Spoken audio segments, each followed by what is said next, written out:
Comment opérer une classification des différentes entreprises?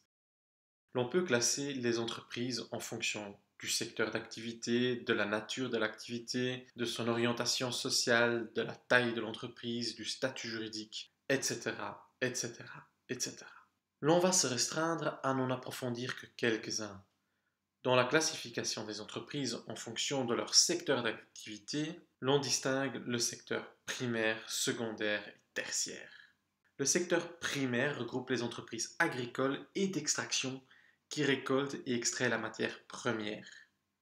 Le secteur secondaire regroupe les entreprises industrielles et artisanales qui transforment et assemblent la matière première en des produits finis. Le secteur tertiaire regroupe les entreprises commerciales et libérales qui fournissent des services. Dans la classification des entreprises en fonction de la nature de l'activité, l'on distingue les entreprises artisanales, commerciales, industrielles, agricoles et pour terminer d'activités libérales.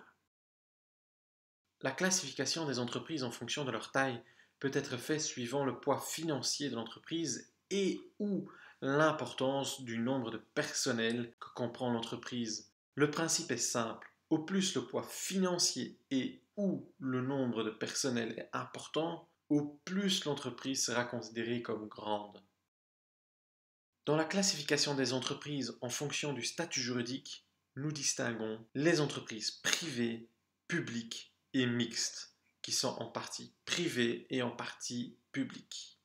Les entreprises privées peuvent être divisées en entreprises de personnes physiques, qui sont les indépendants, et en entreprises de personnes morales, qui sont les sociétés. Les entreprises de personnes morales peuvent être réparties entre celles qui possèdent la personnalité juridique et celles qui ne bénéficient pas de la personnalité juridique.